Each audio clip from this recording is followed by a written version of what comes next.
former Supreme Court Justice Antonio Carpio, now convener of the opposition coalition, Isang Bayan. Good morning. Good morning, Justice. Good morning. Yes, thank you for joining us. Let's get right to it po. Isang Bayan has called Duterte's bid for interim release a grave threat. Now, could you explain yung legal and moral basis po of this position? Well, because former President Duterte admitted under oath publicly before the Senate and before the House hearings that he organized the death squad. He admitted that he ordered the killing. Yes. He admitted full responsibility. He admitted everything.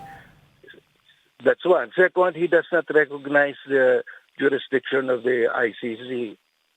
Third, he did not voluntarily surrender. He was forced to be brought there. No, so he does not qualify.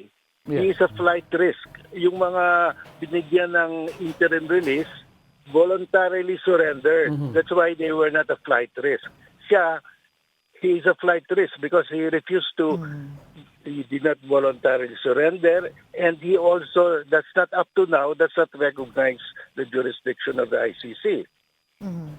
Secondly, he still has his death squad here in the Philippines, so he can intimidate the witnesses and the complainants, the victims, the families of the victims. So there is no ground whatsoever to allow him to be given interim release. No.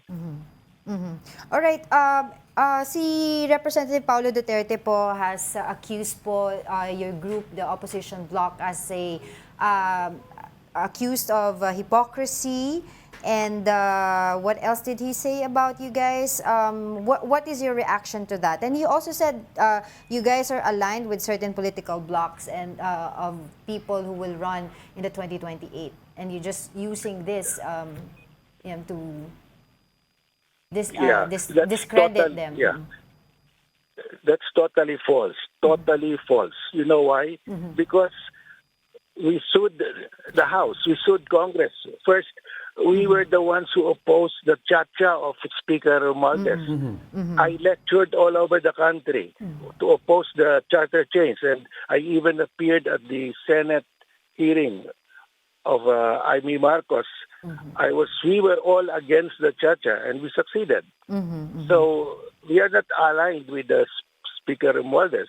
Second, we brought a case before the Supreme Court questioning the transfer of funds of PhilHealth, because in the General Appropriations Act that they passed in 2024, they authorized the withdrawal of funds. We questioned that. That was directed against the Congress, again, especially the House. And also in the 2025 General Appropriations Act, we went to the Supreme Court.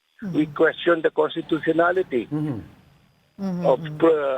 of what the House approved, because they did not give highest priority to education, and the Constitution requires highest priority to the education. We questioned the pork barrel of the congressmen and the senators. How can we be aligned to them? We're not aligned with them. We are questioning every move that they make that is against the Constitution. Right. And he also said that you guys have selective advocacy, saying that you remain silent during past incidents involving Filipino citizens who were allegedly kidnapped or victimized by drug syndicates and communist insurgents. Your reaction to that po? Well, we have chosen to be specific in our advocacies. First, those that violate the Constitution. No. Yung peace and order, that's ongoing. Everybody complains against that. But we are very specific in our advocacies. Those that have constitutional impact. Doon kami.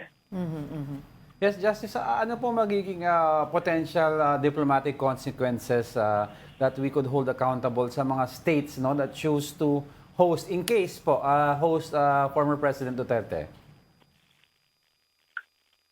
Well, I understand that there are only two countries that have offered to host the those who are accused before the ICC. That's Belgium and Argentina. No, but we that is their right if they want to oppose.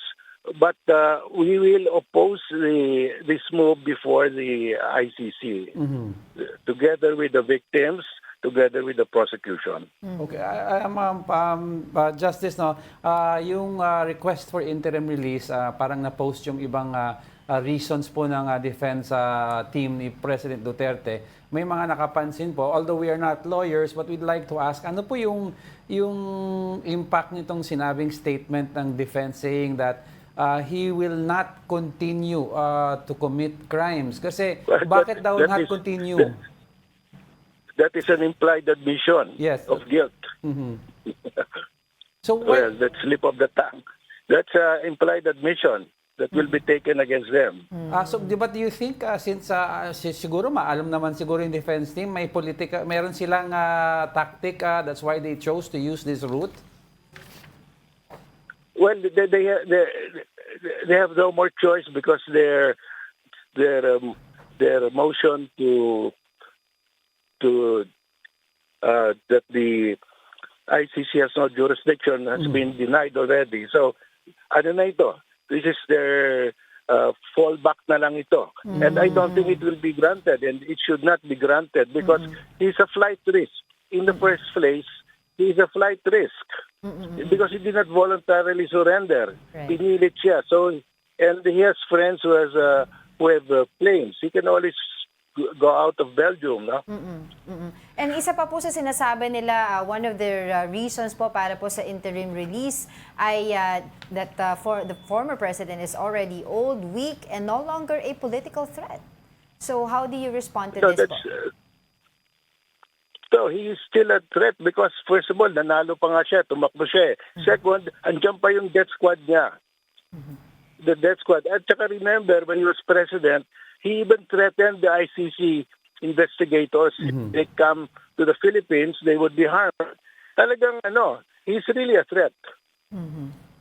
All right, taking this opportunity na rin po, Justice, that you're here to ask you about the impeachment case of Vice President Sara Duterte. Today po supposedly yung deadline ng kanyang reply dun sa articles of impeachment. And what happens po if si Vice President Sara Duterte ay hindi po mag-file ng kanyang formal answer by the deadline po today? Is that considering po that she is waiving her rights?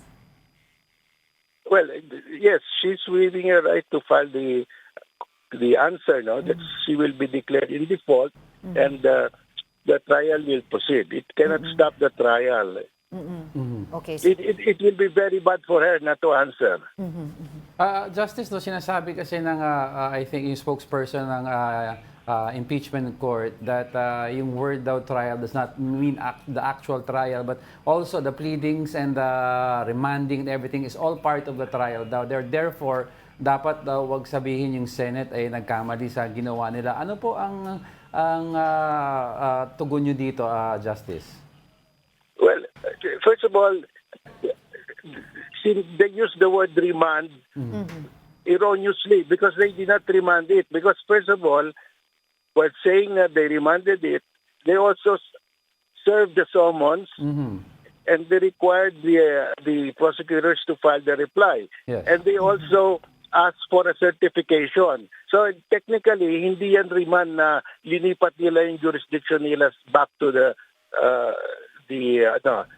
House. Yes. They were just asking for a certification. They could have asked that certification from the prosecutors.